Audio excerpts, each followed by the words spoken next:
recording in progress. All right. Call to order a meeting of the PRC Meeting, 6:04, August 15th. All right. Committee member Derek Look. Here. Committee member Jed Henry. Here. Trustee Cody Bratton. Here.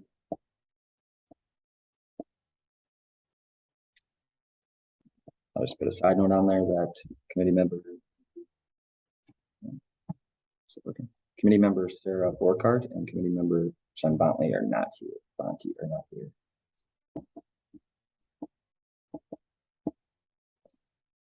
There's no one signing on. No, not as of right now. Usually it'll pop up here.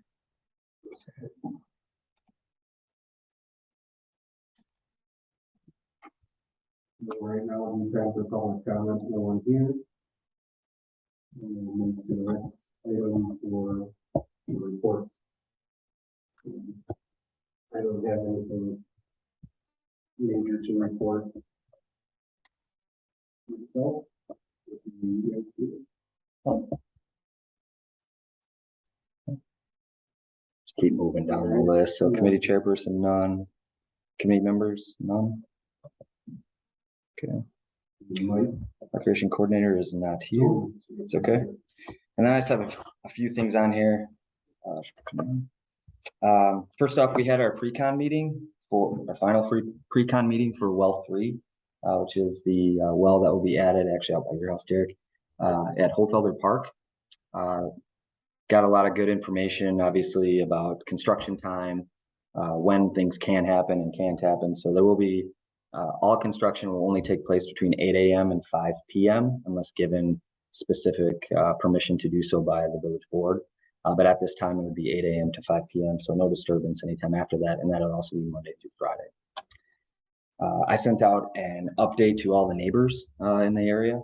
I'll let them know that it's starting this coming week. And, hopefully they get everything they get all the base and foundation and things all set so that they can work through the winter a little bit with some of the electrical and other items that need to be done. And then that is scheduled for, I believe, April of 2023 to be completed. It won't be online at that point, but it will be there. And then we'll obviously also be starting construction on the new bathroom restroom facilities up at Bear Park as well at this time. So, they'll be bringing in mobilization for both places, moving back and forth to do work on both structures throughout the next few months. We have asked them to hold off on starting at all until after September 17th for the large diamond area, as we do host a car show in that area. So I want to make sure that everything is still open and available for the people that are putting on that program. Any questions at all about that? And then we're still okay with all as well. Yeah. Yep. So restrooms will still be available. There will be fencing up in the areas that are disturbed, so the areas that will be putting things in, but restrooms will still be available. If they do come to a time where they have to close off the restroom area, there's obviously a porta potty that'll stay in that area as well. So just a quick update on the pickleball and basketball courts. I've received a lot of questions and calls over the last couple of weeks. I know people are getting antsy with it. We had the cement poured for the structure for the hoops to be put in last Friday. And now we'll just be waiting for them to put the basketball hoops up, which will be this Friday. They like to wait roughly a week to do so. And then Midwest Seal Coat will be in shortly after that, hopefully by even the end of the week. They may even do it on Friday again to finish up with the painting. So they still have to paint all the courts gray and then put the lines in. And then they'll paint the key and also the kitchen on the pickleball courts. So it'll be painted blue. So those hopefully get done about that same time. And then Qual Line will be coming back to install the nets for the pickleball courts. Are they the same size as tennis courts? Pickleball? Yeah. No, much smaller. We were able to get 4 courts on what was technically 1. The nets. Oh, the nets? That's the same? No, they're smaller as well. So a little bit shorter and a little bit. I just saw somebody playing the tennis court and I wondered if it was kind of interchangeable. Yeah. So you can, and we do have lines on the current tennis courts down there too. You can do both of them. The height is the same. It's just the width of the net is more for tennis than it is for pickleball. Which usually doesn't hurt anything. The problem with the courts down there, which we found out, is that they use a wiffle ball for pickleball, and it doesn't bounce off of that sport court surface as well as you'd want it to necessarily to play, you know. But it does work. They are using it. I still have not heard from Lee Recreation from Burke in regards to the playground that'll be added behind your home. I've we will be getting a new salesperson, I know, for that. So, you know, they lost the salesperson that agreed and approved our purchase. So we're still, I know that they did put in the purchase order for all the equipment. I just have not been given a date on when that's going to happen. So as soon as I get more in. So this would be the Beekner farm. So behind the new Viridian development, there'll be just a playground going in right behind in that parcel. So in the parcel that the village purchased years ago, back in 2015. Let's see, I wanted to give you guys a grant update. So we received this letter. So if many of you know, I applied for the carbon reduction program, which was a large grant initiative to try and bring carbon down in local villages and cities. There was a lot of federal money that was set aside for this program. Small communities were given in the state of Wisconsin, were given, if you were under 5,000 people, there was roughly $5.1 million in there to try and put programs and or purchase orders in place. The program was set up so that you had to have the money, you were ready to spend the 20% of whatever that funding was. It had to be ready for 2022. So we were right in line with that for the vehicle that we were looking to purchase for our Parks Department. And we received a letter from the DOT mainly stating that following their whole program initiatives and things they put forward, they now were told that they can no longer administer that grant for 2022 as their committee wasn't given the right clearance to do so. So what they're planning to do is take 2022 grant applications that were received and put them with 2023 grant applications, and hopefully, and then, you know, divvy out the money based on both seasons or both year applications. It's kind of a pain. Obviously, there weren't a lot of communities that probably had shovel-ready projects that hit every part of the carbon reduction program like ours was. So I'm still hoping that we get it in 2023, but I'm kind of at a point now where I have to decide, put in for just a truck that we were planning to originally, since the funding's already in there, or, you know, or get the electric UTV and pay 100% of the costs, because we would be under the budget still for something like that, or hold off to 2023, see if we get the funding, and, you know, knowing that we have the money in there, which is probably the best route, providing our truck doesn't break down by then.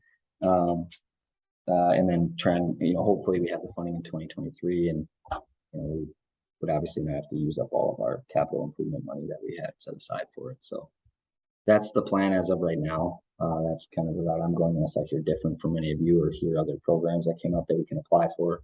But as of right now, the plan would just be a hold off till 2023 and apply once again. There are other initiatives that I think we could probably capitalize on. A lot of it being charging stations being put into public areas, whether it be parks, fire station, you know, any place like that. That also is part of the funding. The issue with it is if we don't have 20% of the funding to match their 80%, would be the only issue. So it'd be more about us changing our strategy for the capital improvement plan, or you know, the village board or Jay, someone changing that initiative on what they want us to do. If they want us to apply for some of these funds, they'll have to put some money, you know, set aside for next year's capital. So something you could bring up to like Cody. I know I'll talk to Jay about it too, but obviously it's, you know, kind of free funding from federal government. And I know that it's something that a lot of communities have already done and or are doing, putting in charging stations. So I think we should look into it if we can. Are there any workarounds? This is the federal thing, and the state didn't get approval to do it. Can we go to the feds? It sounds like the state legislate. No, because the federal government, they've already given all these funds to the states to use. They've already put that as a claim. But what the state legislature is saying is that the Department of Transportation doesn't have the authority to approve such grants. So that's where the problem is lying. And I think without the DOT, getting into litigation with our state legislature, that's what they don't want to do. And so I think they're trying to hold off until next year to try and battle that and try and and try and get the permissions with whatever it is that they would like this money to be used for as well, right? I worked with the transportation secretary a couple times over the last year. Okay. Like, who the judge, Yeah. so I might know who the judge people, Figure out what's going on. they Yeah. could push it. All right. And then lastly, just from me, I'd like to thank our summer staff. It's been a crazy summer. We've had a lot of obstacles and things to jump over, but I'd like to thank just formally our pool staff and mainly, our management team. So Jill Hexco, Ian Bohacek, Caitlin Peters, and Cameron McCursey. They all did a wonderful job keeping up on things and making sure that, swim lessons were running smoothly. Day to day was going really well. And obviously when there's a problem within the pump room or a problem at the pool, something that they always would make sure that I knew about and could take care of. So I wanted to just make sure that they were recognized for their work this year. And that's it. If anyone has any questions for me.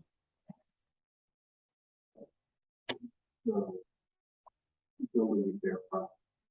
So they're basically taking off the restroom and redoing restrooms there.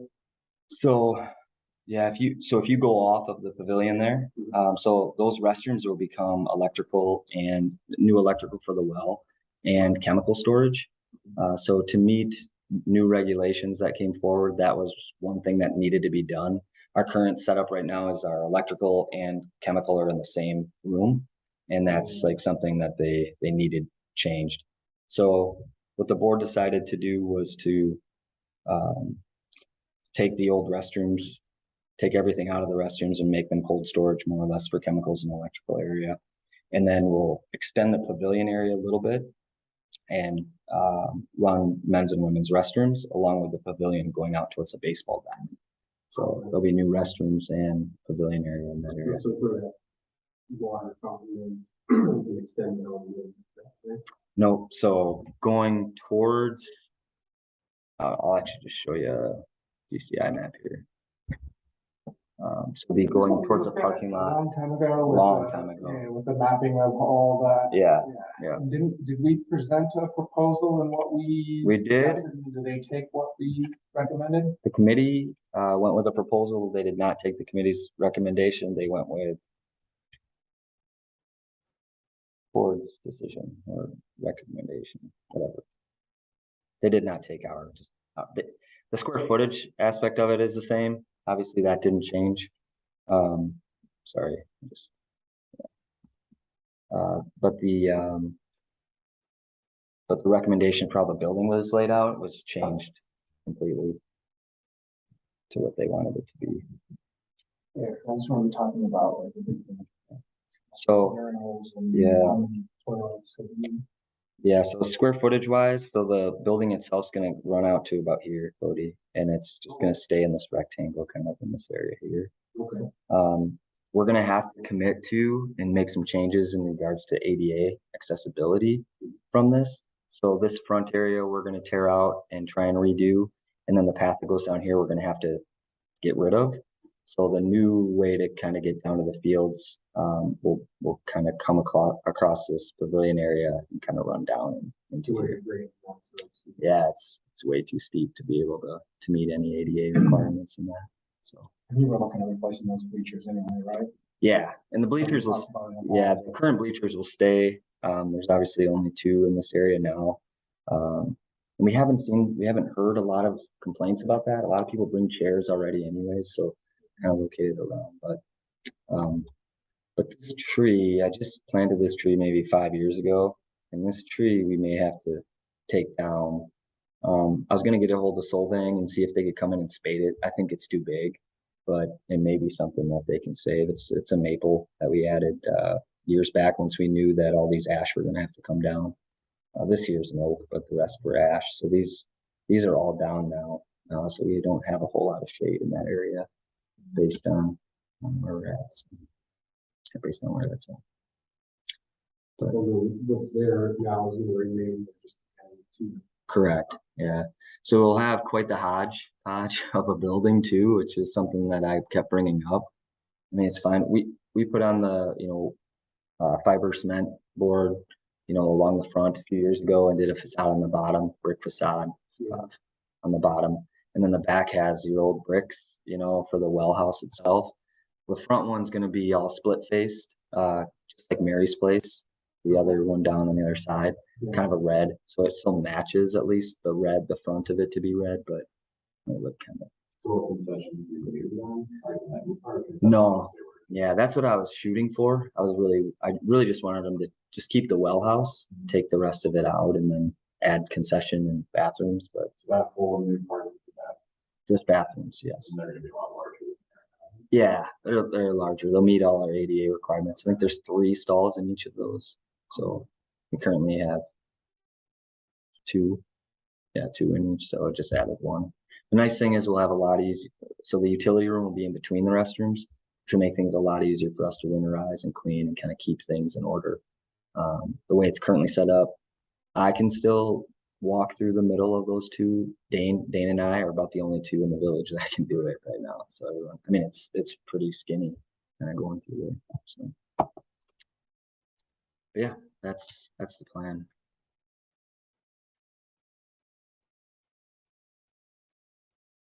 Any other questions? Comments?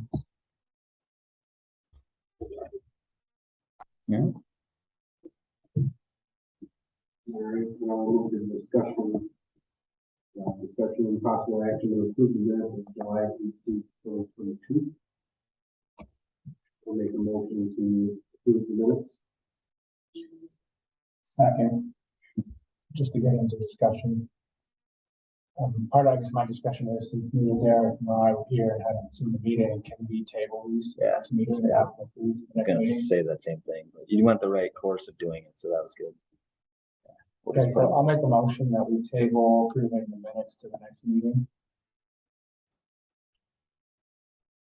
Somebody will have to second that.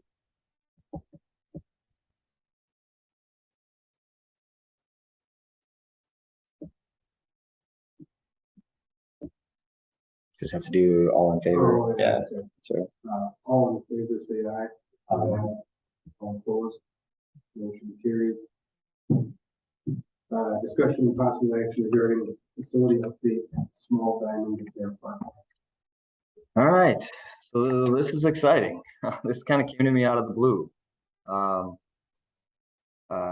Obviously, we've had discussion about updating Bear Park. Mainly the large diamond is the only thing that's really made it to the staff's CIP, but we do have future plans for the small diamond as well, and other facilities throughout Bear Park.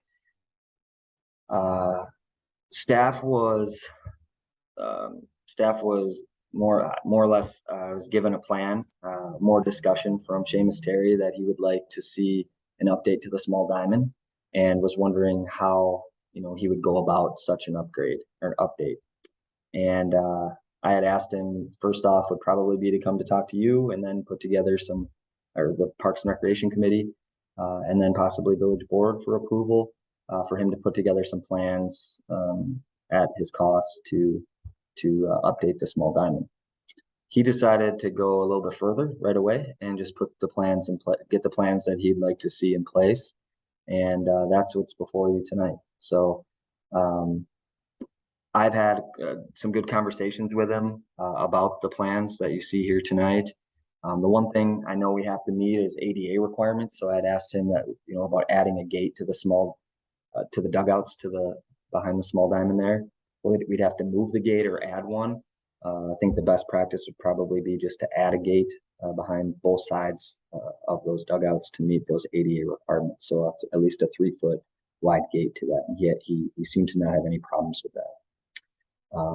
Other questions I had were, more or less what the materials would be. And he kind of laid all those out.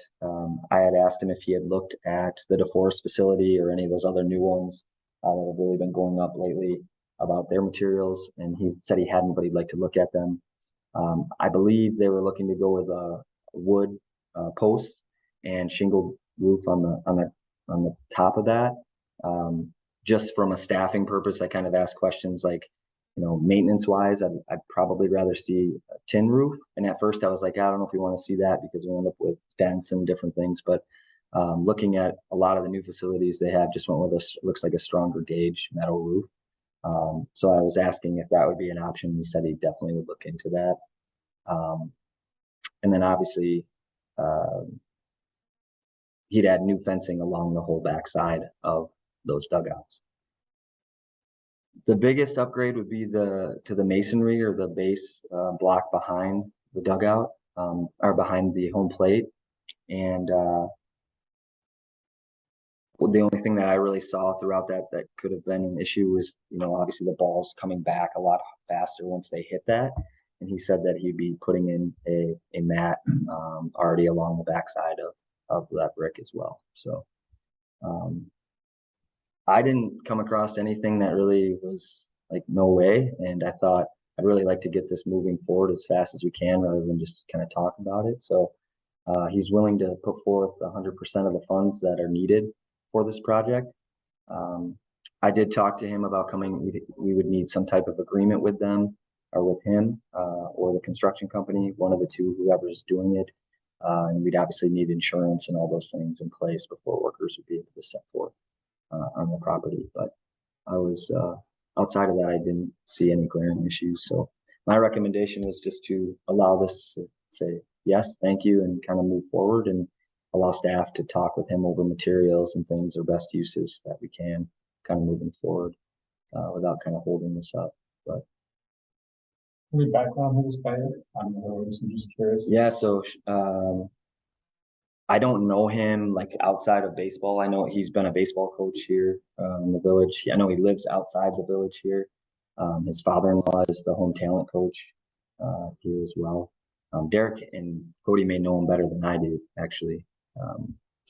I just know from a baseball standpoint, and he's really just got involved in the program last year or so. Yeah, as it comes from his family's is a baseball family. His dad, I think, got some kind of big background, like just married into like people's family, yeah, he's been kind of help pushing some of like this year. They did some interesting things with the 9-10-year-olds with like a spring league and some opportunities like that, which are great. And he was kind of instrumental in kind of putting this forward. So I know he works at Vortex, and I can coach alongside him. Ever just my son played on one of his teams this summer. So. Okay. So this proposal, is this for both diamonds? Just a small diamond. Just a small diamond. Yeah, and it's funny, since this has come forward, there's been a couple other people saying like, well, can we see this design and drawing? And, if this is the case, can we look at, getting this big diamond donated as well? Or, like, can we pay to help pay for the big diamond to be done like this too? And I said, absolutely. If the funding is there and I don't have to go request funds, I don't really see the village board holding it up. Well, there's been some good success with the dugout club. They got one this year that I thought was really instrumental for together. And then we've had like the golf fundraiser, like Travis Hack got behind that this year. It's doing really well. They're basically letting blow it out of the water, and so yeah. Good. So there's some things like that that would help. I think pull some funding to the time. So what's the front face on the dugouts? Just fence. So yeah, the current fence. Top to bottom. Yeah, current fence that's in there, I believe, would stay for the front. You're talking like along here, right? Yeah. Yeah, it's an existing fence to retain. Yeah, I really. wish, like, one thing I wish is that there was like, so the roof's really just like a rain thing. Like, I wish there was Rain and some kind of shade. black. Well, I don't know. I feel like, whenever I think through that one, being out there, it's like not because of, the position of the sun. Oh, it's not but really ever really like a shade thing because the sun goes, in the afternoon, like glare into these things, but there's not really. Yeah. Like a real habitable solution, like then you bought blind slate. Yeah, but this is terrific. And like Verona, I think, like their new Little League facility is all brick like this on the bottoms and on top, and I'm sure he's been there. I mean, but Yeah, he talked about that a little bit. I think that's where he got a lot you of should it. have seen that one. Yeah, that one's all, it's all blocked. The line bottom is really nice.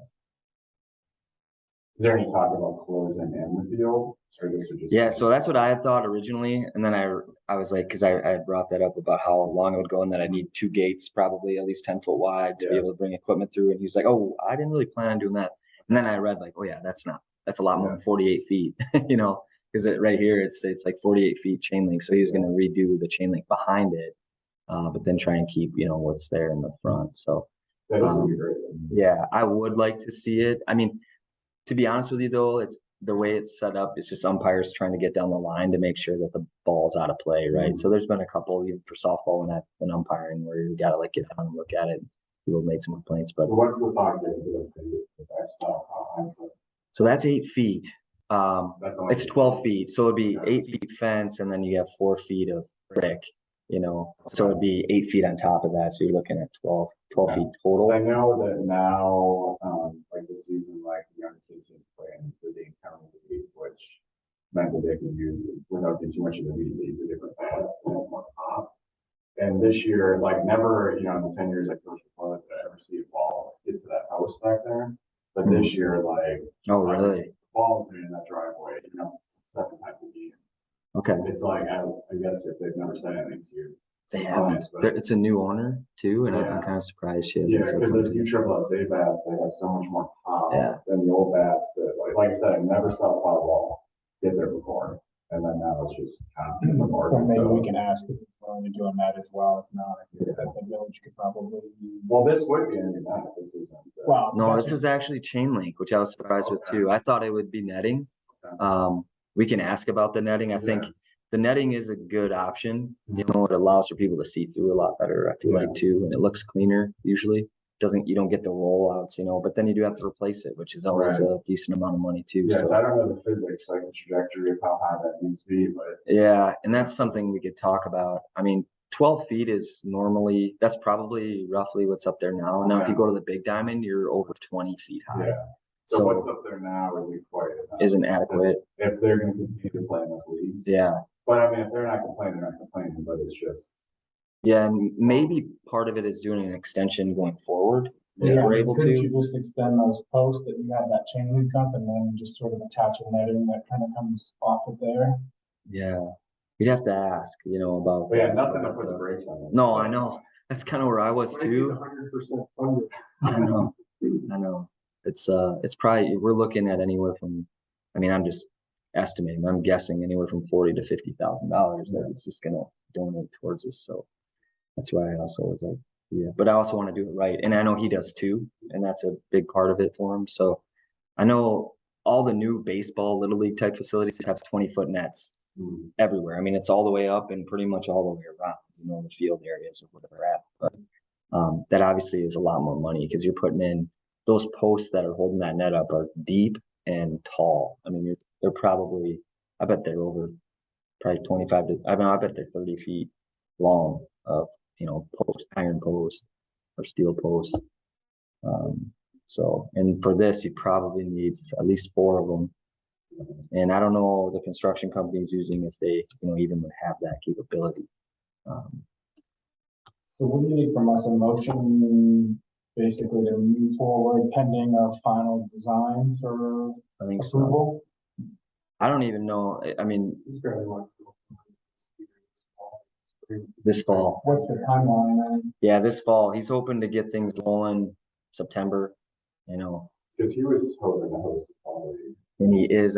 And his whole thought on this is that they'll be in on a Tuesday and out by a Thursday, right? Like his whole thing is like they're going to come in, putting all people on this, and they're going to get it done. Yeah, but that's kind of his. It's like an extreme home makeover situation. Yeah, they're gonna have 40 guys down there, working on this. But I mean, so I mean, if we approve this, then who approves the final version of it? I mean, the staff, probably myself, or we could host another meeting and just say, hey, we're gonna call a meeting to order. The problem would be if you did that, then we'd need to do the same with the village board, which is fine. I just don't want to wait till the end of September is my biggest thing, right? Well, our next meeting would probably be what, the middle of September, would that give, I mean? Ours is the middle, but the village boards is the last. the end of Yeah. September? And then if there are changes from the year after that, or if there are any, we talked about the chain link, obviously, or how high the backstop is. How long it'd take him to get that into you, but Well, I guess if we approve this, the village board still is gonna have to approve the final. most likely. I mean, the thing I would do is ask them the same thing if they would be comfortable with staff just approving the final design, of the facility. I would think most of the art, improving the park is $0 cost. Yeah. Been a lot of people asking when we talk to them. Well, you got the guy saying we're gonna pay 100% of it. Clearly has a baseball mind. Right. That's the other When thing. you look at that versus what's there now, it's a no-brainer. Yeah. I'd be totally comfortable with you making. Like the one thing that you said in one post, I would rather see that steel. Yeah. Just because in 15 years, the screen treated lumber, it's still gonna. And I don't know how common it is, but I was just looking at this, with the pencil actually all the way up top of the dugouts, or would it be? No, I think there would be a gap because most likely though, it's so, There's although, often, yeah. Although maybe, I mean, since they're not changing that, it says, he didn't plan on changing that out. And I think the reason they're not changing that out, because then they'd have to change out the concrete in there too. So they're trying to just, he's trying to trying to mitigate as much. Yeah. But Because there's a lot of times where I've seen foul balls go to the dugout. right. Yeah. With a fence, and kids not even looking at what's going on. And Yeah. I mean, the other thing is like if he gave us an amount that he want, like I don't know. And if we were to say, okay, well, we have Bear Park improvement money and we were willing to, pay the difference or pay the rest, to do something like this, which is what they've done in DeForest, where you have steel beams, fence that goes all the way up, and then, metal roof along the back. Have you been to that facility yet? Yeah. It's unbelievable. Yeah, they're 2 turf fields and but at the same time, like I said, I don't want to slow this down any more than we have to. So yeah. We changed the gates around a few years back. It used to be that this was like a gate wide open. And so we took that away. So now everyone has to enter and exit through the backside there. Kind of to help player safety a little bit. So I would imagine that they can't stay the same. And they go fun like that. And Yeah. Like with that window. Right. Yeah. We wouldn't have an opening right in. Yeah. Like how that one is. We wouldn't do that. We wouldn't change the way that's set up currently. But, I love it. yeah. Yeah, because this year is on like the back of the backstop over at this free balls, so like. Big balls down. going under the fence, that's a good ball. Yeah. And then the brick. Remember when they played actually stopped with the pass balls from being so bad. Oh, the ball can bounce right back to the catcher. Right. It goes both ways. Yeah. So, Yeah. there was another one too, where it was curled up at the bottom. Yeah. The pass ball. Yeah. And we've had that issue even all the way over here. I think a lot, like over in this area. These curled up really bad. So we took boards and, laid them all along the end and then tried to twine them all through and it worked for a while, but now it's back. Like they're back to curling down too. So. Well, I'll make a motion that we approve the plan as presented and allow staff to finalize the material needs to begin construction as soon as possible. What's that? All in favor, say aye. Aye. All opposed? Motion carries. And it'll still go to the village board next Monday, so they may want to see it, a final drawing and final materials too. I could see that. Kind of So. like the bathroom plan, we're just giving guidance at the end of the day, so they're gonna do what they want to do, so. Make sure to highlight 100%. Yeah, we'll do. Put that in the Do that.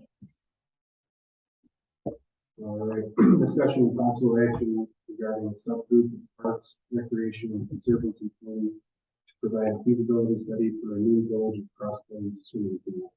All right, so at the last meeting, we had discussed the options, set forth for a new feasibility study. I did have $10,000 in the capital improvement plan to facilitate this entire feasibility study. I have been told by the village president that that is not going to be approved or even added, most likely, to the capital improvement plan. So with that, I'd like to know how we would like to facilitate such a plan moving forward as a group. And I know at the last Parks and Rec meeting, we talked about, or I was stating that we could have a open meeting from 5 to 6, every Park and Rec meeting, where people can come in and give us their feedback on what they'd like to see within a pool facility or a new pool facility. Or we could set up a subgroup, if I know Sarah Borkhardt said that she would be happy to kind of help with this and be a part of it. I think ideally you'd have a trustee though as well, or someone that then does have some pull within that, and then obviously staff, being myself or someone else. So just pick a completely different night and pick someone from the PRC committee and a village board trustee, along with the swim team president or past president, just a local parent maybe that isn't in the swim team as well, and you have those people facilitate a meeting group to try and talk about what we want to see. I don't know, what would you, as a committee, is this something that you feel we can all take on and do? Or do you know what a feasibility study even looks like?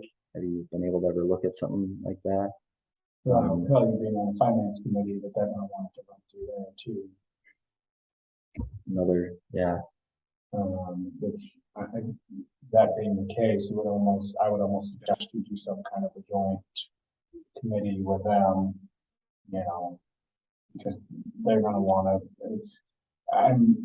I would believe that the village president is gonna want the finance committee to come up with, the proposals of what it's gonna cost and what is a reasonable sum and how we would pay for it and all that kind of stuff before it goes to the village board. Well, normally, yes, you're correct. That would be part of the feasibility study. So normally that's in there. That's one of the equations, right, that you're trying to figure out. First, you got to figure out location for where this would be. Can we do it in the current location? What's the cost to that? Or picking a new facility. I think we would all agree the two likely locations are in the current location or in their park location, which is where it was proposed to be originally. Yes. So figure out locations or location. Then you figure out what do you want, right? Like, do you want it to be just like the current L-shaped facility we have now? Or do you go with, more up to date? We got to think about this pool now for the next 50 years for this village. How large do we want it? How much deck space do we want? How many lanes do we want? What type of amenities should be included? And so hopefully that information will be obviously given to you from the community as well. But, if they don't come or I think they will show up to this, but if they wouldn't, you'd have to kind of try and come up with those as well. And then even, taking the group or subgroup and going and looking at a facility, once you kind of get an idea of things you might want, going and looking at a facility. And I think from there, we'd be able to at least get operating ideas, like some of the operating costs moving forward, revenue projections, maybe even, depending on the size of community that we will look at. But the hardest thing, and I think this is where we're going to get really caught up, is coming up with an actual cost estimate without somebody that we know, like, we don't do this every day. There are a lot of different moving parts even to something like this. And that's where I have struggled. They're all asking, Jay's really been asking for numbers from us to, from all department heads to figure this out. And I've just been throwing in $5 million as a key estimate for a few years now. And then it's like, well, where'd you get that number from? It's like, I don't know. I don't know what we even have yet. I said 5 to 7 million sounds about what I would think it costs. Well, to me, the first obstacle that I think you have to figure out, and that's where it's problematic if you don't have your 10 grand to spend, is you're gonna have to figure out somebody to give you a cost estimate on what it's gonna cost to remove the old one, to put a new one in there versus put it in a new location. And then once you have an idea of what those costs are, then the next question is, because you know there's gonna be some in the community that don't want that pool moved out of the main part of Cross Plains into the outside. And that was the whole discussion over the police department and everything else. People don't want things moved over there. If you move it over there, then you're gonna have to improve the infrastructure because you don't have enough roads and ins and outs and all that. I know that's already been talked about, but so without some kind of understanding of those two locations, you're kind of dead in the water and you need that money, I would assume, to do that. Right? Yeah. I mean, until you can decide on a location, I mean, there's no other locations to put the pool, right? That you're aware of or that you. Not that I'm aware of. So, I mean, it simplifies the process in the fact that you've got two locations. And, you know, everybody can come in and talk about what they'd like to see and where they'd like to see it. But if it's gonna cost us twice as much to put it where the current pool is, then move it to the other location, well, then that kind of makes the decision maybe a little bit lopsided in one thing, but we don't know that. And I don't think you can do that without paying someone to come in and do a study as to the construction. And, you know, I mean, or have somebody come in and talk about the road infrastructure. And I mean, you already have enough congestion with that pool around the school around school time. If you got the pool at that same time, I mean, it's already a nightmare. Right. I mean, the nice thing about the pool is it's open when school's not. However, for the most part. Yeah. However, you're right. I mean, there's still a lot more. Now you have congestion all year round in that same, you know, that same intersection or area before. I mean, there's enough obviously room for parking, and there's other that's park huge. space that's you talked about Yeah. putting there. I think location is, I mean, and maybe that's for this committee to like make sure, maybe we break down the location right away as a committee. And, you know, the problem I have usually with doing this in like piecemealing like such is that, you know, or not doing it piecemeal, but doing it as a full study is that we say, okay, as a group, we think the best location, we talk to the community, I'm just throwing this out there, but we think the best location is Bear Park, right? Or the Beekner site, which has been talked about. It's part of the reason the village purchased that property. But anyways, if we don't get approval from the village board at that point of being the space, then we start over. You know what I mean? Like that's why I didn't want it to be just our committee to do this. But I think without knowing what it's gonna cost to do either one of those, it's so hard to move to the next step. At least in my opinion. Just so you guys know, that area back there by the middle school, which we're talking about, that's where the little park is gonna go. We've also talked about, and I think we've approved plans to put in some soccer fields there, but ultimately the village doesn't know what they want to do with that property. And they paid a good sum of money for it, because it's one of the few developable pieces of land in the village. Right. So, you know, I mean, if you put a soccer field, they could still develop it at some point if they chose to do so. But now that they're moving the police department and the village hall, which was supposed to go there somewhere else, there's a lot less need for the village to have that property. So there's room, but you know, the infrastructure, you know, the road system, I mean, you'd almost have to have a road that comes through behind the baseball diamond and connects there, and then you have to have a road that goes out by the middle school and out and around where the farm field is. I mean, I'm pretty shocked that there's not another way out of there.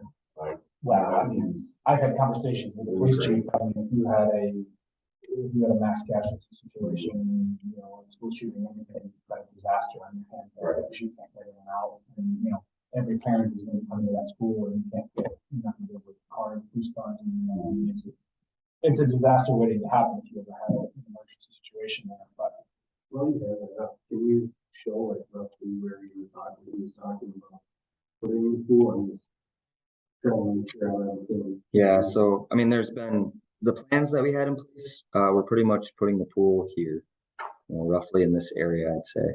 can you see the map over to the right so you can see that fire lane there? Yeah. Oh yeah. So you can see that coming into the school, that's the only way in, so you'd have to have put a road there where it's right now it's just a gravel farm road. The village obviously does not own that land. That's owned, that field there is owned by Classic Ingenuity. There's been lots of people that have asked about purchasing it to develop it. So far they haven't been willing to sell it, but as you can see, when they put in the neighborhood, they extended the street as if that someday that's going to get extended into there. So you really, I mean, you almost need a road to come in behind the baseball fields at Bear Park and connect there, and you need another one. You'd want three methods of ingress and egress. Where would you say that the roads would go? Here? I think you'd have to, where the gravel road, kind of where the, Here? yeah. You can't, no, I mean, unless you'd have to change this we just put that bridge there. You'd have to I put mean, an you have to actual come up with bridge, something. I an mean, actual bridge, yeah. The issue is Brewery Road is so, or Military Road, I'm sorry, it's so narrow and the houses are so close, and that's what the village ran into, talking about this. and I mean, that is the issue with, Yeah, I know. constructing something there. I mean, I think the other idea would be you'd end up taking this out, or taking, which would not be good. No, I mean, you'd have to then add fields here, right? But, I mean, you have the concession stand, you have redoing, 100% of the purchase price. So, I mean, but these are the things that have to be kind of thought through. And that whole, I mean, obviously that's purchasing more property there over by the Great Farm, like by our neighborhood, that whole thing is out of question as far as ever being turned in. I don't know about it. It's not out of question. If you look at our parks and open space plan, it calls for a community park to be in that area. Mm-hmm. There's also obviously been talks over the years for that being a business park, Right. Vortex could have went there. Tons of options, I think. Yeah. If you would have made it something. But yeah, I think, and no matter what, you're right. You run into issues with, and no one's ever been able to come up with a good solution. I think that's what's the drainage there? There's drainage. And that's what I was trying to find that. Currently, they have 3 retention ponds. So my house is the one on the end there. You can see there's water in it. It's just that little small one. There's a larger retention pond. That's the second one. That's the third one. And then, there's a fourth one there. The park is going to go up in that little corner there by that second and third retention pond. That's where the park is. It's going to go in. Now, I think that's probably the one space that's not really usable. And all the money that goes to that park came from the people who bought houses. The village isn't putting any money into that park. And it had to be used up within 6 years or something. We were on year 4 or 5. But yeah, I mean, honestly, I think a subcommittee and all that is great, but I think you've got to figure out those 2 sites before you're going to get anywhere. I mean, if you don't have any money, then it's us deciding, it's us doing the work to try and, find what those costs would be. I mean, I've talked to Badger Swim Pools about these types of things. Holder Carrico Aquatics, who does a lot of feasibility with architecture, which is another, consultant. He came out and looked at our current pool and was like, wait, and this is before I knew that it wasn't going to be approved, but he had said that, how do you get away with ADA stuff now? And I was like, I know. I mean, these are issues that we have, right? When we enter the pool, there's a step. You can't have a step. So the way that we get around that currently is that we can have someone with a wheelchair come around to the, gated area, emergency exit only or entrance only, and come through the gate that way to go into the restrooms to use. But even the current restroom stalls in the women's restroom are not ADA. So someone would have issues there too. There's just a number of things that really jumped out in that regard. So I think even if, like you're talking about, Jed, if you were to do a new pool, new facility in that area, you would be tearing everything out and starting over. Wow, and there's no way that you can get that done in a year, which means then the Stingrays are going to be without a pool. Which then you lose a lot of people to other. It's just like all the sports programs that got lost because of COVID, because everybody shut down for a year or 2, and now they just didn't come back. Well, I think it's even worse. I think it's worse because Stingrays would try and come back, but I think a lot of the kids are going to be going to all these, Max and all these other things. And then they're like, well, we've been here for 8 years. We're not going to come back. I mean, there may be some that do, but I think they would really, I think it would devastate them for sure. But I just think, community though, I just think that you're gonna get all kinds of pushback on moving it outside of.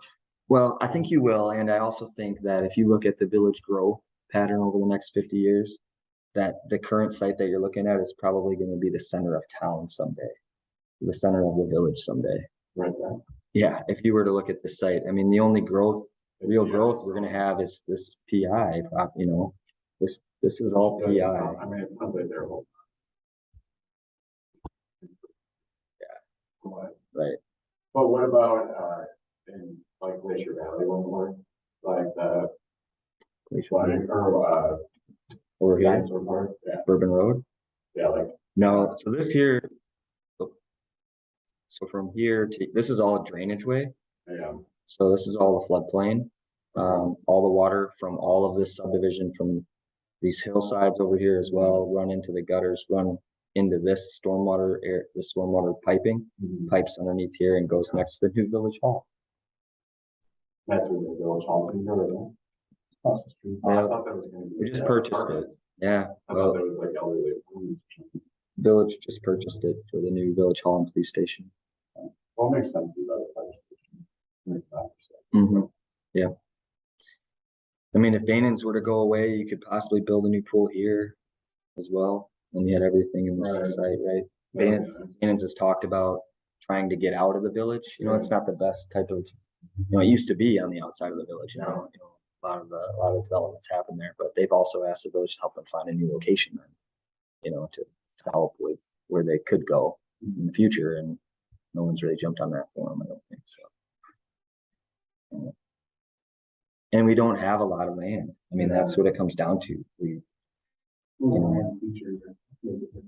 I do, yeah. Topography in the creek, also the natural, resources we have they make things a little tougher than other communities, but it's also what people love about the community too. So. Okay, so the question is, are you looking for a motion? I am. I mean, I'm looking for a motion mainly, and this wouldn't be something. I wanted the village board to appoint all this and for the president, and he said he didn't. That he doesn't normally appoint these types of things. So, isn't the finance committee an ad hoc committee? Sustainability is an ad hoc committee. I just wanted another ad hoc. But so I was looking for him to appoint different people. And that's not he wanted us to, do it on our own. So We know the framework that we wanted to see. Would be a better people, Yeah. yeah. So I actually asked him to be a part of this to try and make it move, because that seems to help things How big of a too. group are you looking for? 5 people, 7 people. I mean, I don't really care. I honestly. I know you're gonna want the sustainability. I think the bigger thing like that. So you're saying financing them too. I think we could pull someone from those committees, right? And that wouldn't. I'm not saying that that's not right. However, I would more or less say like once we get to that point, If you like, keep it within parks and then. well, or just the pool, like people that use the pool or would use the pool if it were, let's just say, zero depth, or like different parts of different amenities you would do. But then once you get to that point, then you say, hey, sustainability committee, kind of like Jay did with the village hall and police station. He's asked the sustainability committee to come up with ways to make it more green or to be LEED certified. And I guess there's different ways for them to be LEED certified. There's a whole bunch of like different levels, which I didn't know about. But so then you take that and you say, hey, if we want to be LEED certified, sustainability committee, how do we do that? Or finance committee, how much is that going to cost us? And just. All right, so the question is who wants to form the committee, you or you? I can't. Gotta be one of you guys. I can't form it and just be a part of it as staff. I'm not a voting member.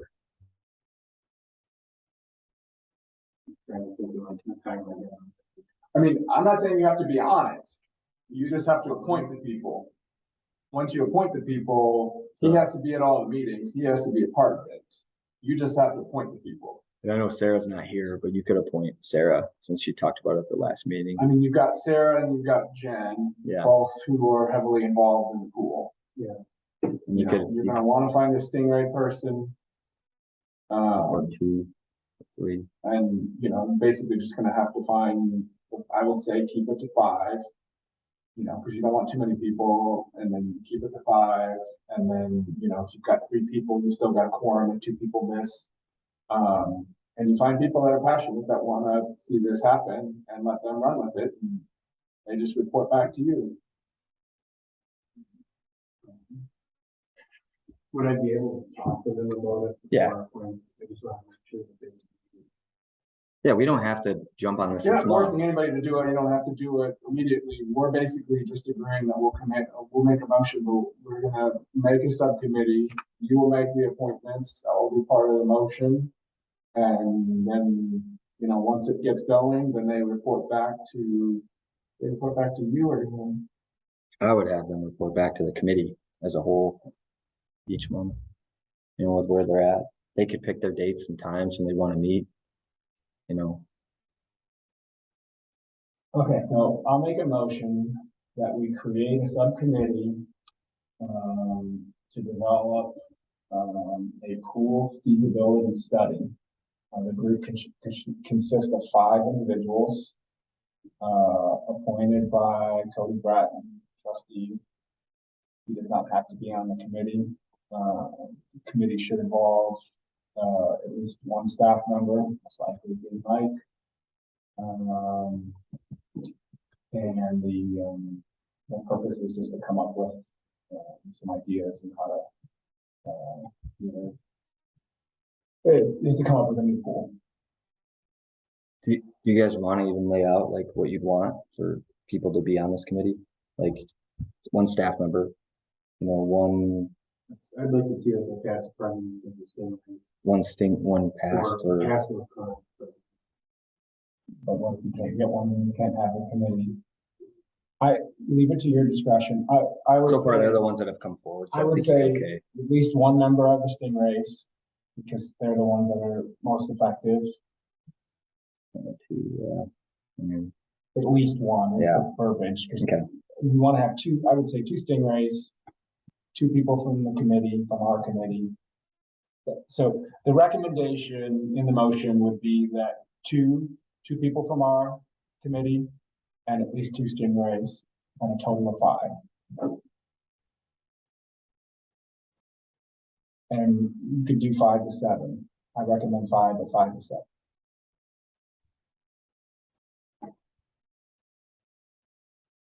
Want me to reword it so everybody's clear? I think I have it all written down, for the most part. Create a subcommittee with 5 individuals appointed by Cody Bratton. Committee members to be included would be 1 staff member, 2 Stingrays, and 2 PRC committee members. Does that leave anybody out? Well, I was just thinking, like, do we want some seniors to be a part of this discussion? I was just thinking of different. Well, that's where I'm Size, thinking right. up to 7, because at least then you've got the 2 that you really want. You need to have a simulation, you have. I think the biggest thing is that maybe the committee itself goes out and makes sure that they're reaching out to each and every age group. So, maybe Sarah Borkhardt has like middle school and, the mom and dad groups, right? Let's just say Heidi is going to do Stingray coaches and or participants. I take off and I'd take and try and get some seniors just to attend the meetings or give us input. And then, All right, so whoever let's else. leave it at 5. If we want to change it, we can always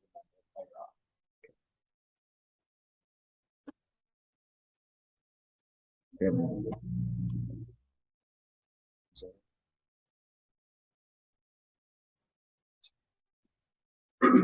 All in favor? Say aye. Aye. All opposed? Motion carries. Thanks. Discussion on possible action regarding policies for the usage of the Bear Park pickleball court. All right, so trying to get these pickleball courts, obviously trying to get them open. I've heard some horror stories from other communities about once they do get open, about people more or less just taking them over. Bringing 20 people from outside of town and they just sit and play for all day, all day long. Jay has, requested that we recoup costs on these courts some way, shape, or form.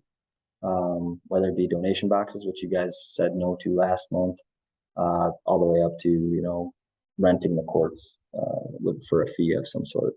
So, I'm more or less, what a lot of communities have done is not done anything until they have problems. And then once they have problems, they come up with new policies to try and, combat any issues that they have. I was hoping maybe we took more of a proactive approach and had, a policy already in place, where, obviously I'd love it to see residents get to use it at no cost. I think reserving them isn't the worst idea, just so we know, when they're getting used. I think it's a good way for us to understand even more of like, how much use they're getting. And, as we kind of look into the future capital improvement plans, do we need more courts, or is this ample? Or, what are some other amenities we may need if they, so we have contact information for people that are there. It's just like baseball fields or other ones that people are just going to use them. We don't know how often they're really being used until people reserve them. We can kind of look at that. But it obviously throws in wrenches too of like, people already paid for these courts, right, with their tax money and the capital improvement fund. So, if they're just coming to recreate, to play with their significant other or friend or neighbor, whoever it may be, why are they paying for it again, kind of thing? Yeah. Which is where I come from usually. I don't like that idea. And at the same time, you have a lot of people outside of town that, didn't pay for them, and they're coming to use them as well. And I know that's where the issue's really been with the playground and other things that people come to the village and don't have to pay for. So I guess, from my standpoint, I have put together already just like very brief facilities. I made them so that you can see them. There's 4 courts. There are 4 courts up there. Where are the Yes. courts in So Middleton are at Lucille Taylor Park, and they so off a Q. There's now a whole bunch. Whoop, Hitters. indoor. That's private. Yeah, that's all private. So And then I've seen them at a country clubs. yeah, so Dane County's really been kind of slow in general. So City of Madison has 1 designated pickleball courts, or just pickleball, and that's at Garner Park. And I think That's where there could be some bottleneck. there's 8 courts. Yeah. Sun Prairie has probably been the quickest and most advanced. They probably have like 12 courts now that are just designated for pickleball. Is for someone that can do it now? Is it really this popular thing where everybody's? I think you're gonna be surprised. Did you play in all this week? Baseball? Yeah. Yeah. Did you see the tennis courts that were right across from the older ball fields and the back of the school? No. It Yeah. Like crazy facility. must be. Where at? Oregon. Yeah. Oh my gosh. It must be like more. Maybe some building, whatever, but right across the street, there was I think it was 8 of them. And they were full, and people were waiting to do it actually flying like a 150 ball club. Oh yeah. It's So kind of crazy. I think it's called. I don't know what it's called actually. It's a capital area pickleball. I think it's capital area regional pickleball, maybe CARP. They're huge. I mean, they have like 200,000 people in it, and that was the one thing that I talked to Frank Durham, he's a village resident, came in on Thursday. We talked about some things about these fees and like looking at it. And he said,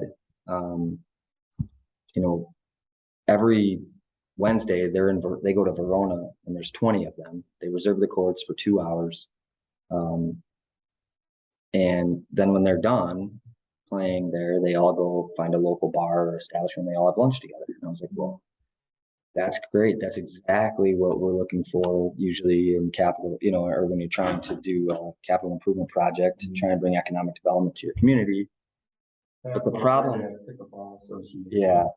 the problem with that is like, we don't necessarily get to see the results, right? We don't feel it ourselves. The village board doesn't get to see, what it's doing to our local businesses. So it's finding a way to try and incorporate, that, hey, we came for pickleball and we went to coaches or not coaches, but Dottie's, how do we recoup that, and how do we even talk about that? Because The only way for us to really do it is based on fees or. And how do people reserve it? Like an app portal, or they have to contact you, like? Yeah, so it's like when you reserve a facility, you reserve a ball diamond. So I'll get a million calls from people, hey, I want to sign up for pickleball. And then I say, hey, you can go on here, or I can do it over the phone, obviously, right? But yeah, it's going to be more staff work, more staff time for sure. Now, I don't know. Oh, show inactive. Here we go. So I put it in here, like Bear Parks. People would end up having to go on our village website, right? And then they go on and have to put in a username and password and get all that set up. And then they could go on here and reserve a court. So I can do, for this one, I just did, so I have court 1, right? So they would do court 1 on Wednesday on Wednesday. So right now I have it set up for 2-hour increments, and I did them every day out of the week just so you could see it. But I don't know if that's really what we want, or if it's like we just want these large groups on certain dates and allow it to just be drop in the rest. You know, do we just start with a certain day? But then just has like, how is this enforced? That's going to be the biggest problem. So they're going to have, they get a receipt on their phone, right? When they do reserve it, that's a good thing. The other thing is, like, people like Frank live here. Frank lives here, right? So he reserves the court for 2 hours. Well, he's a resident. So if residents are free, you know, how do we? I'm sure it's not just reserving, like, nonstop and not using it, or? Well, no. So he reserves it for 20 people, but 18 of those people are coming from out of town. You know, like they didn't pay for it. So that's where we run into issues. And so, I mean, this is just tremendously more popular than tennis. Way, yeah. It's the fastest growing sport in America for the 15th straight year. It'll be an Olympic sport next year, is what they're saying. And how it started was like a lot of your retirees, right? Like everyone retired, started in the villages. It's where the game was built in like 2002 or something. The villages in Florida. And now it's just become like most of the really good players are all like 20 years old, you know, 22 years old, and they're professionals and they're getting paid. And so it's kind of become its own thing. So normally I would come to you with a recommendation on something like this, like, hey, this is what we're thinking and this is what we're going to do. I don't feel comfortable with it this time, mainly because I know we want to recoup costs. So I'm probably not, you know, I'm not thinking about it the way we could or should. So this is a part of it. What would your thoughts on the surveillance camera installed at the park, at the pickleball courts? Because I can see kids down there cutting nuts and little birds. I mean, we could. You do something with those types of cameras, though. You need internet, and we currently don't have any, option for internet there. Yeah, right. Derek, yeah, I've had issues actually talking with Derek before looking at baseball. But I mean, cameras in general would be great. I've talked about that for a long time, especially at the pool. That was one area. People jump on the fence all the time. We do have one motion detection, game camera that we use from time to time. If we're having issues at a certain area, we'll try and get that up. But and that's something we could install there. But yeah.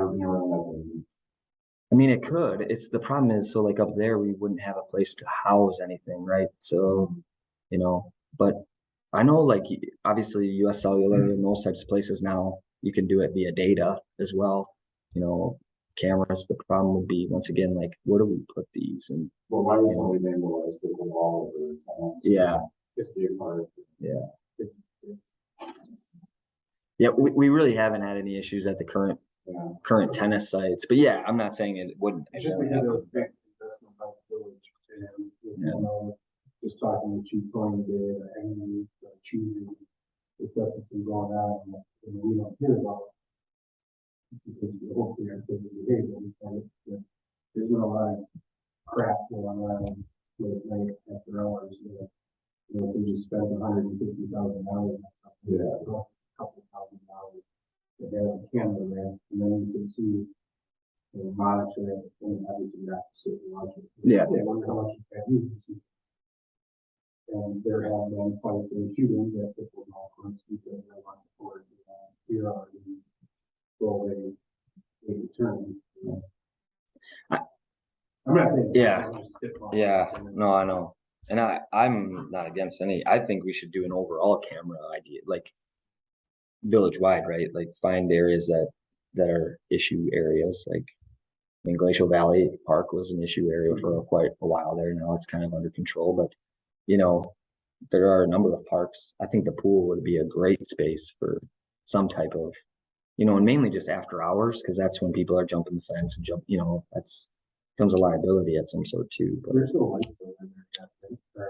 here, At the pickleball courts? no, and we don't have lights. I didn't plan on lighting that area. We do have electrical because of World's Fair, Yeah. but I didn't even conduit or do any of that because there's so many homes right there Right. No, in the backyard. So I couldn't yeah, remember. Yeah. I mean, now I remember World's Fair was strong around the top. yeah. But you do have we do have conduit in that goes to those two pedestals. Or we use solar lights. I mean, we have a couple options there too. There's some pretty good ones out there now. Seen people going to, but I don't know. Do you think we just kind of go with a drop-in open free play for now See if there's a problem. and see if there's an issue? Or, maybe we do Wednesdays, people of large parties can reserve it, for Yeah. up to I'm just oblivious to the pickleball, I guess. yeah. Don't put on the red ball. Yeah. I mean, I talked to Verona.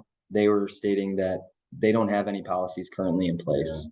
They are looking to go next year into reserve and pay your way. So if you're from out of town, you pay $10 for 2 hours. In town, is it half that or it was no charge at all? I can't remember what they decided, but I talked to Frank Durham, who's here, and he said, well, I would just offer the whole like reserve, for like a 1 or 2 days a week, and the rest is just drop in and on your own. And I was like, okay, I like that idea. It doesn't recoup the costs that we're talking about. And how many people would just show up there anyways and just play? If no one's there, why would you pay? You know what I mean? To pay to play. You don't do that at any other facility within a park. So, but I can see, we'd have signs up that stated, if you're here with a group larger than 4, you can reserve up to 2 courts on Wednesdays, or you know what I mean? Like, Yeah, I mean, the thing is, if you put restrictions at the beginning, you could potentially, keep people from coming. yes, I know. and if you get a whole bunch of people coming, then you do have a potential way to monetize it. I mean, I was just searching around trying to see what, some of the other people do. I mean, Is it worth talking to this Capital Pickleball Club and getting some? So that's who Frank's a part of that. Yeah. And he's actually I think he's one of their board members. So that's what I was trying to ask. so should we table this till the next meeting? And then Just just get have more another, info. we'll have. Actually, by the next meeting, we about hope to be, it should be running too, I guess, but. Then the question is, do you want something in place before it opens? I mean, I don't think any of us have any good recommendations. I mean, Maybe to come with a more solidified recommendation. it's kind of the thought we're tabling it was then everybody can look at it on their own and have we can come back and have a discussion. I mean, I just think about it, I remember when I played, pickup basketball. Yeah. Basically did kind of a winner stay. Yeah, kind of just thing, show up and you just play. and I think with But King if you Court. come in there with a group and you're playing. And I guess that's what happens with pickleball. And I that's where I just like you were saying, you didn't know a lot about it, and that's what Frank was kind of letting me know. So they do these paddle stations on each court, which I've ordered. And so when Jed shows up, he puts his paddle in. When Cody shows up, puts paddle in. So that means he's kind of like pool. Like the quarter in the floor. Yeah, just like that, but with paddles. And then those are on the fence. And then you play till you lose, I believe, right? And just kind of like what you're thinking. Right. But the problem is when these groups, like Frank's group, right? They have 20 people, and Frank beat me 21-1, like 5. I think we played probably 5 games last winter inside. I mean, he's 70 years old, and he whooped me. Mhm. So I don't want to play with Frank, necessarily all the time, or So he gets 20 Franks. And they all play. That's their whole thing of wanting to reserve the courts. So is there a way to just Have like a day or two? Like it's whatever the price is, if it's a couple dollars or whatever, there's a QR code, you scan it. And it gets them to here, and then they just pay for it. Yeah, That's your. because I was even like able to make an admit a QR code. That culture, like, how did they, I don't even know, like, I stopped disc golfing. A thing, but like, you get paid to disc golf, like, how do they enforce that? That's just sort of an honor system. It right? is. Like, It is, yes. it's still, like, kids that honor system culture, and that's still like, hold people accountable, Right. especially if the price is pretty low. If it's like, what it is. Yeah. I think I said $10 for 2 hours on that court, and Frank thought that was too much. Yeah. So maybe like, $5 for. Unless it's a group, but the group, but otherwise it's just individual, like, if you show up and there's some individual cost to play and then instead of just playing, but that's all day, Yeah. Well, and I would say, so $10 for 2 hours, you can have as many people as you want there, right? Right. It just means that if you have 20, you're not going to get to play as much. The paddle system, right? Yeah. That's a good one. Could help release the drop-in So dates. that's what like leads you to think that then just get individual now and you get your paddle in. Right. Whatever happens from there, but then again, I don't know, like if groups show up and they don't want these guys getting into their games or these whoever. What if you had That's- one court that was for residents only, or two courts that were for residents only, if anyone's there, then obviously people can move over, but then my question is. Then that creates. The regulation When is residents so have to tough. show up and be like, "Well, we live Yeah. here." Show me your residency. Like, I'm not getting into that. Yeah. I don't know. I mean, I do think the QR code thing is, people are used to that now, especially with COVID, I mean, you sign up, I mean, I don't know how much the older generation is the pickleball, it sounds like that's a little bit higher, but I mean, if you can scan that and say, hey, I want to pay this, and whether it goes to Venmo or however you pay it, I mean, that is a really easy, simple way. How about this? I'm gonna have Frank either write up what he would recommend for our courts, right? Yeah. Like, he's trying to be respectful, and he's a high up pickleball guy, right? He's gonna run a couple of free nights for our people too, to like show them how to play. So we'll do a couple of nights with people that come up that don't know how to play, that he'll do a tutorial and show you for a couple hours. So we'll get that and those on paper. I'll have him write up what he thinks should be a recommendation, and then we'll bring it back to you next month. And up until then, we'll just allow free play. I'll put up signs that say free play, please use paddle saddle, I think is what it's called. For play. Yeah. If you'd like to reserve, I could even put on there, if you'd like to reserve for parties more than 4, please contact, and just have this as a QR, and then they can reserve it too. Until then, yeah, I guarantee the space for that much time. Kind of like a shelter. Yeah, shelter or even a ball diamond. Yeah, to me, just feel like so like more like a basketball situation. Yeah, I know. So like whatever that is, like makes it feel different from a shelter. Even like a baseball field, it's like I feel like you reserve those. They're open to use them, but you understand someone's coming in. You see a team of 12 show up. Yeah. Like, okay, we'll see. Or if the field's all lined, usually Right. that tells you it's taken for the day. Well, I'll talk with Frank, and then I'll bring it back to September. Do you want a motion on that? Nope, that's fine. We can table it, or you can make a motion to table it if you'd like. Yeah, go ahead. I'll make a motion that we table the policies for pickleball courts until next month.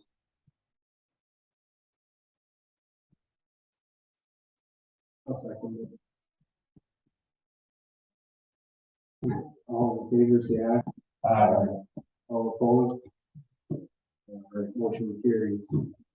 Thanks. Discussion regarding the 2023 Parks and Recreation Department's operating budget.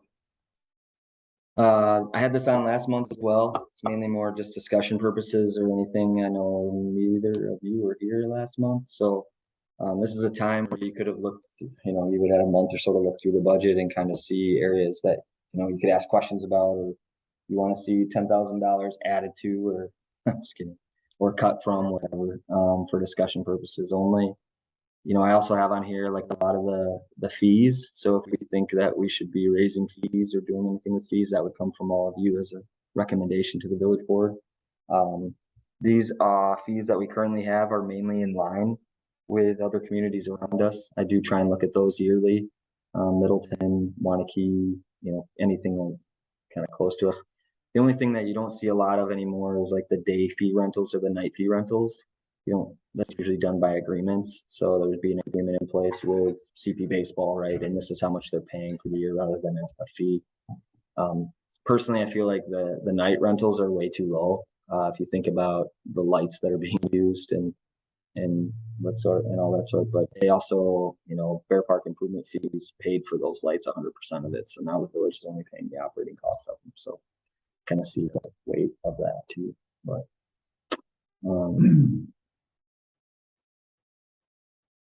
it's also time to talk about pool fees, rental fees. If we see if you wanted to see an increase in those types of fees into next year, you could do that as well. I do would like to see a pool fee go up a little bit, but the facility would have to justify it. You can go public good pool is $6 for your pool fee. That is also totally donated to the city. Yeah. All the way over that. Right. I don't know. I'm not a full style. I don't feel like I know better. Yeah, I know that we need to improve it, but like I don't have a problem with it using my kids going to use it because ultimately they're going there to cool off or whatever. They're not competing now. So like I can understand where that's totally just like coming to it from that level. So yeah, I think they could definitely there could be some percentage of that. Yeah, we tend to get a lot of people that will say like, wow, my pool membership was only this much. Like you should be increasing that, right? And then we get last month where we had board members saying that they're complaining that their taxes were so high and they didn't have a pool to use during that time. I thought, okay, like I get it. We have a 52-year-old facility. You're gonna have times where things are down and pool membership's only $100. So we didn't get a lot of complaints from people with that part of it, right? But there were some there. So I'm open to whatever, like I said, I've looked at other communities, amenities wise, we're right in the same ballpark as them. We're right in the same ballpark for fees, definitely not amenities. Like Middleton Pool is quite a bit nicer than ours. Their memberships are more than ours too, but if we raised it, can we separate the amount we raised it as to go towards a future pool? Yeah, so currently the way that it's set up now, we do have a pool improvement fee inside. So there's $5 added to each membership. So technically the membership that goes to the operating costs, let's just say for a resident family is, it's $120 for family membership. So $115 is going to the operating and $5 comes out of that and goes into the pool improvement fund. So we do that now. Same with Stingrays. So they pay us $35. $30 goes into the operating costs for the pool and $5 goes out and goes into the pool improvement fund. We probably have, I haven't looked lately because I don't see that as much. It used to be broken out for me every month. Now it's not. I should look and see how much we have in the pool improvement fund, but I think it's like, $40,000. Like, that pool, I started that pool improvement fund in like 2010. So, there's obviously, and we used to do other fundraisers too. They used to, there's a guy in town that used to do the pub crawl during Halloween. That was a big, money maker for it. That money all went to the pool improvement fund. I know Derek actually he had a great costume one year. So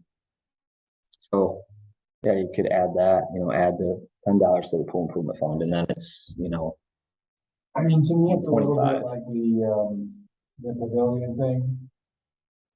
It's like, it's one thing to talk about it, but until you start moving forward, like if people know that you're actually going to do it and say, hey, look, we're increasing this fee and this is what it's for. But if you still, if this pool's not coming for 5 years, are people gonna, are they going to be okay?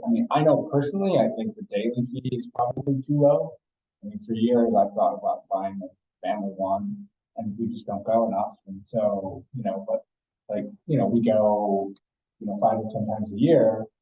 It's still, I think, cheaper to just pay it individually. And I think we need to kind of increase that to the point where you push those annual memberships a little bit more. That would be my personal thought. But And then just to have less cash at the pool would be ideal.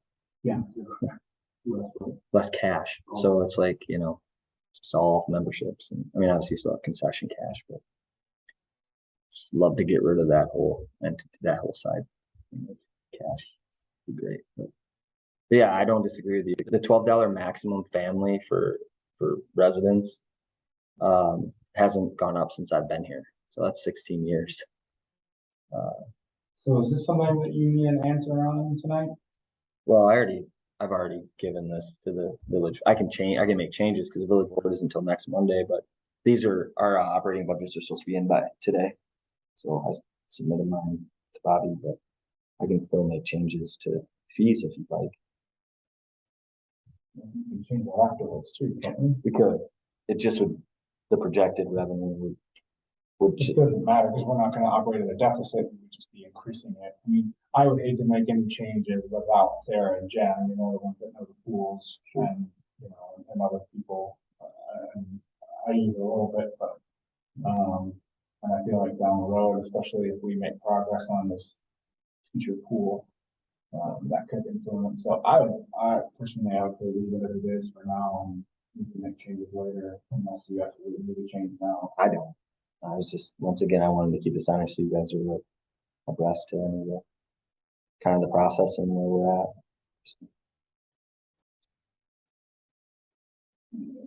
Our directive for the operating budget was 2% increase. Mine changed since this memo actually already. So park concessions is 2,500 that we have in there for expenses, which was roughly what we had in there for revenue as well. And we just zeroed that out, took it away. So my increase was like, I think 3127 rather than 3177 for next year's operating budget. The pool chemicals pretty much took up all of that. Yeah, the pool chemical increase is 21% for next year, and that's based off of that's a contract. So that's where that's at. And then the rest of it went towards, actually even park maintenance went down. It's 18,300, I think. And then park supplies went to 3,500. So those are the only two changes in the current budget for next year. 3 changes, I should say. Rec I kept the same. The rest of parks kept the same. I like the after school program fees. Is there a way to make that bigger? Yeah, we could. So the way that those fees have been done in the past is by staff, based off of our calculations with Excel. The after school program was new when we started it all up, right? And how we got the fees based off that were our local daycares costing, mainly because we didn't want to, be lower than them. And then we also didn't want to be like, crazy high compared to them or charging people more, especially knowing the need for it. Since there wasn't anywhere for people to go. So I know we have a new daycare opening up next door here. Hopefully shortly we hear about that and get more info about that. So maybe the demand isn't so high for us either. But yeah, we could look at that closer at the next meeting if you'd like to. And those can be changed throughout the year. Obviously we could even change that still here in September, although our activity guide will be out by our next. Yeah, I understand next summer. So the full day camp. Full day camp. Talk to the kids on their staff. They're awesome job. They took a couple of bus trips. Yeah. We brought kids from them to this park. And then they went to Creekside School. And it's an awesome program. Yeah. I feel like if that's more we can generate more revenue. Right. Which I think we definitely can. I mean, I think we're quite a bit lower than, like, I'm just going to say, I know for sure we're way lower than Monona's full day camp program. I think ours is like 143 a day, or I mean a week, I'm sorry. And like Monona's is like 250. So there's definitely some areas for revenue. Yeah, or potty trained, yeah. Try and do school age if we can. The biggest problem that we've ran into now is just the demand for kids with special needs. So it's more one-on-one now for our, adult staff. And we obviously want to offer that type of programming too, if we're able to. We have to actually accommodate them by state law. So that's where the real large challenges are. And, you know, that may be where we go future. If we increase fees, can we increase staff member from the school or somewhere that has that special training with that person one-on-one? Or even can we send our, our adult staff to get trained a little bit better for those things? So it's been an eye-opening, I think, for everyone. But yeah, we can bring all kinds. If you'd like, we can even do for next session. Wouldn't be a terrible time to do it. Go through the whole activity guide if you'd like, and kind of look at some of those fees. If you'd like.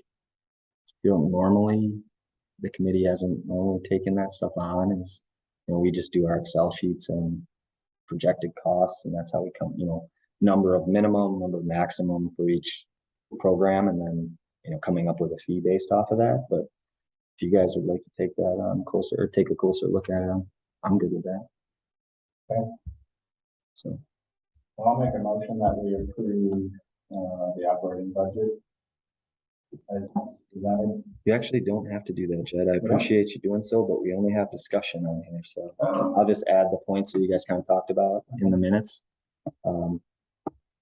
It wasn't supposed to be an action item, I guess. So, but any other input you want, or if there's anything after tonight, feel free to email me if you have questions about it or you want to look at it closer. Go from there. I make a motion to adjourn the meeting. Second. All in favor, say aye. Aye. All opposed? Motion carries.